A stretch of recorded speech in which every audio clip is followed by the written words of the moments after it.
Hello dear students, आपका स्वागत है हमारे channel physics numerical problems and solutions में। इससे पहले हम आज का वीडियो स्टार्ट करें, आपसे रिक्वेस्ट है कि प्लीज़ हमारे चैनल को शेयर कीजिए, सब्सक्राइब कीजिए और हमारी वीडियोस को लाइक कीजिए। आज का जो क्वेश्चन है, क्वेश्चन नंबर 39 है।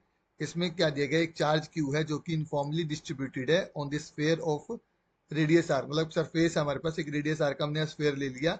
ओके, इस रेडियस के सरफेस पर इनफॉर्मली डिस्ट्रीब्यूटेड आपका चार्ज क्यू।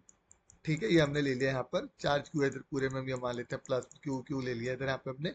अब जो एक कंडक्टिंग होलोस्फेयर है जिसका रेडियस 2r है, उसके अंदर हमने इसको रख दिया सेंटर से में। ये हमारे पास 2r हो गया। ओके, ऐसा हमने स्फेयर बना लिया यहाँ पे। ये अब ये जो स्फेयर है आउटर वाला, ये अर्थिंग है हमारे यहाँ पे, ये इसको गिवन है। अब हमें बताना है कि चार्ज, ये इनमें से कौन सा स्टेटमेंट हमारा ट्रू है। पहला स्टेटमेंट है चार्ज जो है inner surface of the outer sphere, जो यहाँ पे इनर स्फीयर है ये वाला, ये जो यहाँ पे ये जो पोर्शन है बाहर का, इसको डायग्राम को हम दोबारा बना लेते हैं आपके लिए। ये डायग्राम हम क्लियर बना देते हैं अब एक बार फिर से। तो हमें क्या दिया, एक छोटा स्फीयर दे दिया है और एक बड़ा स्फीयर हमने ले लिया है। अब जो इस बड़े स्फीयर का अंदर का है, ये बताना है कि इसका चार्ज कितना है आउटर स्फीयर का, हमारे पास इनर सरफेस। ओके, ये हमारे पास आर है और ये हमारे पास 2r है। ओके, और दूसरा ऑप्शन है कि जो फ्लक्स होगा हमारे पास आउटर स्फीयर से, वो क्यू बाय एप्सिलॉन नॉट होगा, ये बताना है। थर्ड बताना है आउटर स्फीयर पे जो चार्ज होगा वो जीरो होना चाहिए बाहर पर सरफेस पर आउटर स्फीयर के। And third is at a distance R, हमारे पास जो पोटेंशियल है वो इतनी होनी चाहिए। ये हमें चार ऑप्शन दिए हैं, इनमें से कौन सा सही है यहाँ पर ये हमें बताना है। तो सबसे पहले देखिए, हमारा क्या जो आउटर सरफेस है, ये क्या है, अर्थ है, तो इसका मतलब यहाँ पे कोई चार्ज नहीं होगा। डेट मीन्स सी ऑप्शन हमारा ट्रू हो गया, सिंपल सा। अब आते हैं, हम क्या करते हैं कि क्योंकि देखिए हमारे पास क्या है, ये चार्ज इनफॉर्मली डिस्ट्रीब्यूटेड है, डेट मीन स्टैटिक चार्ज, यहाँ पे कोई मूविंग चार्ज हमको नहीं दिया गया है। दूसरा स्फीयर हमारा कंडक्टिंग है, डेट इज यहाँ पे जो कंडीशन है वो लगेगी इलेक्ट्रोस्टैटिक इक्विलिब्रियम की। इलेक्ट्रोस्टैटिक इक्विलिब्रियम में क्या होता है, ई हमारा जीरो होता है। अब अगर ई जीरो है तो फ्लक्स हमारी कितनी हो जाएगी, ई vector dot DS vector, flux का फॉर्मूला होता है हमारे पास क्लोज लूप के साथ सरफेस पे, वो कितनी हो जाएगी, जीरो। ओके, तो ये ऑप्शन हमारा कैंसिल हो गया। अब फ्लक्स का फॉर्मूला कितना होता है, क्यू बाय एप्सिलॉन नोट, तो क्या हो जाएगा, क्यू जीरो हो गया। मतलब टोटल जो चार्ज इंक्लोज था हमारे पास वो जीरो हो गया। अब टोटल चार्ज जीरो है, इंक्लोज का मतलब अंदर जो चार्ज है टोटल वो जीरो है। तो मतलब कितना चार्ज है हमारे पास, एक तो क्यू चार्ज जो हमें गिवन था इधर, और दूसरा अंदर जो इसके यहाँ चार्ज था, बड़े स्फीयर के अंदर जो चार्ज था वो वाला, यानी कि हमारे पास इनर चार्ज, इनर ये वाला चार्ज हमने ले लिया इनर सरफेस के लिए, तो ये हो गया जीरो।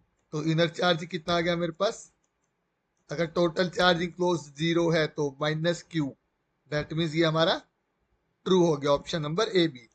अब आते हैं हम फाइनल ऑप्शन डी पर। तो देखिए हमारे पास ये क्या ग्राउंडिंग है, ग्राउंडिंग है, दैट मीन्स पोटेंशियल जो होगी V2R वो क्या हो जाएगी, जीरो, क्योंकि चार्ज में हमारे ग्राउंडिंग है, चार्ज जीरो है तो पोटेंशियल है जीरो हो गई।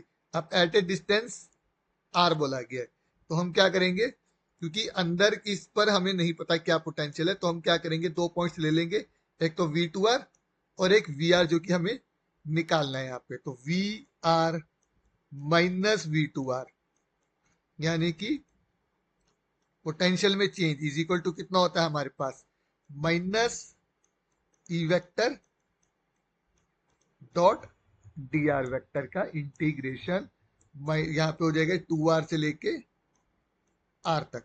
ओके, अब E का फॉर्मूला क्या होता है, जनरल फॉर्मूला जो होता है वो होता है हमारे पास कितना, Q by 4 pi epsilon naught r square, ये होता है। तो इसके जब आप इंटीग्रेशन करेंगे तो यहां से क्या होगा, एक एक आपके पास पोटेंशियल इधर से आएगा और एक पोटेंशियल आपके पास इधर से आएगा, और ये जीरो है आपका।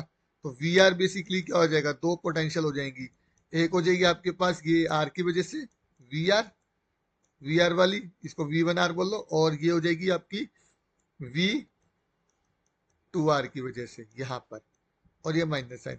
दैट मीन्स यहाँ पे सिर्फ इसकी वजह से पोटेंशियल, ये वाली सी पोटेंशियल नहीं आएगी, इसकी वजह से भी यहाँ पे हमारे पास पोटेंशियल आएगा। दैट मीन्स डी ऑप्शन हमारा यहाँ पे रॉन्ग है।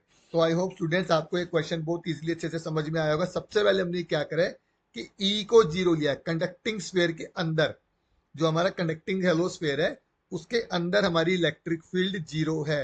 और अगर इलेक्ट्रिक फील्ड जीरो है दैट मीन्स टोटल चार्ज हमारा फ्लक्स जीरो है, फ्लक्स जीरो है तो टोटल चार्ज जीरो है। तो यहां से हमने इसको पूरे पहले तीन ऑप्शंस हमने यहीं से कर लिए। एंड द फोर्थ ऑप्शन के लिए हमने क्या यूज किया, ग्राउंडिंग वाला। ठीक है, ग्राउंडिंग से हमें क्या पता चला कि चार्ज तो जीरो आउटर स्फीयर पे, चार्ज जीरो है दैट मींस ये पोटेंशियल भी जीरो है, क्योंकि ग्राउंड भी क्या है, यहाँ चार्ज जितना होगा सारा ग्राउंड की तरफ चला जाएगा। ओके, तो आई होप स्टूडेंट्स ये क्वेश्चन आपको अच्छे से समझ में आया होगा। अगर आपको हमारे किसी भी क्वेश्चन में कोई भी डाउट है या आपको अपने किसी भी फिजिक्स के एग्जाम की तैयारी कर रहे हो, उसमें आपको क्वेश्चन समझ नहीं आ रहा, कोई क्वेरी है, तो आप हमारे व्हाट्सएप चैनल और यूट्यूब चैनल पर आप डाल सकते हैं। इसलिए हमारे चैनल दोनों चैनल्स को ज्वाइन कीजिए, सब्सक्राइब कीजिए, शेयर कीजिए और हमारी वीडियोस को लाइक कीजिए।